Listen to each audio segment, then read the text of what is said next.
চলেন ঘুরে আসি হিন্দু শরণার্থী ভাই ও বোনেরা যেখানে ভারতবর্ষে ঢোকার চেষ্টা নিয়ে যায় সেই স্থানে।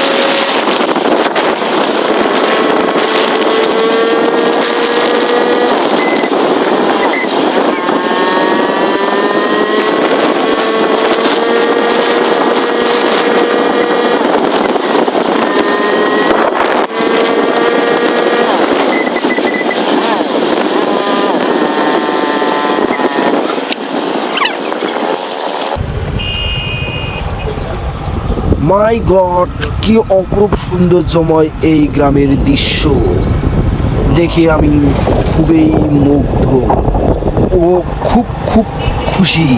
এখানে যে কেউ আসলে তার খারাপ মনও ভালো হয়ে যাবে।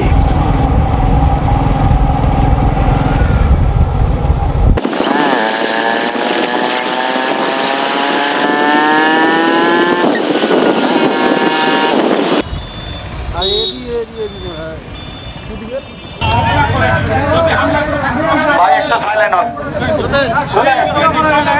তোমার ইচ্ছা কি সেটা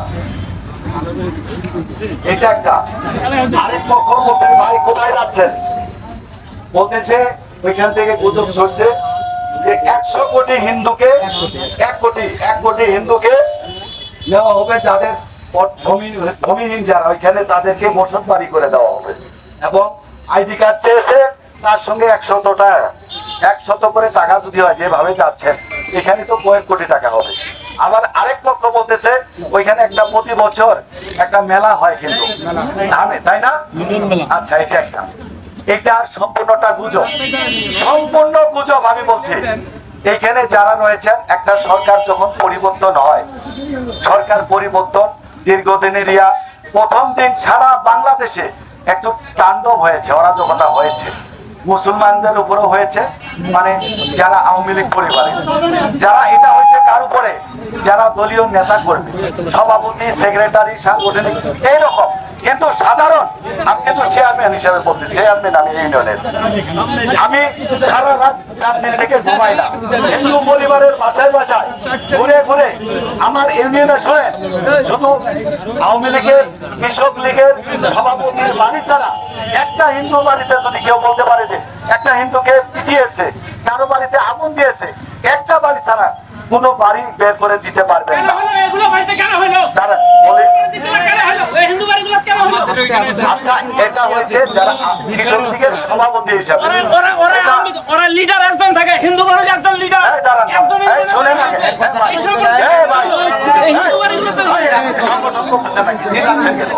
আমি বলতেছি এখানে আমি তো দল গঠন করার জন্য যে কথাগুলো এসেছে এটা ভ্রান্ত, এটা ভুয়া, এটা ভুয়া। সেই বাংলা বান্ধা এখান থেকে যাবেন, বলতেছে ভোটার খুলে দিছে, কিচ্ছু না, আপনারা ভোগান্তি হবেন, কষ্ট পাবেন। এই জন্য আমি আপনারা দেখতে পারছেন চারিদিকে হিন্দু ভাইরা, সেই হিন্দু দর্শনার্থীদের যারা বাংলাদেশ সারা জীবনের জন্য ত্যাগ করে ভারতবর্ষে যাওয়ার জন্য প্রস্তুত, তাদের সাথে দেখা করার জন্য তারা কোনোভাবেই যেতে দিচ্ছে না।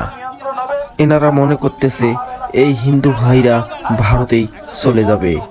এটা সত্য না, সত্য এটাই।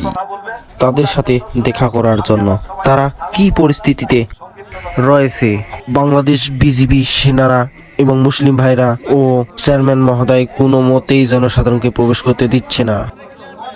আমরা অনেক চেষ্টা করলাম হিন্দু শরণার্থীদের সাথে দেখা করার জন্য, কিন্তু পারলাম না।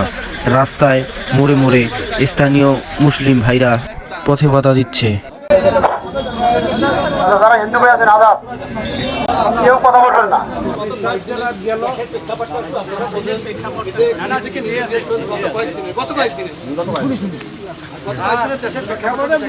আমরা বুঝতেছি আমাদের সংখ্যালঘুর অত্যাচারটা হয়, আমরা তো মানুষ, আমরা মানুষ না।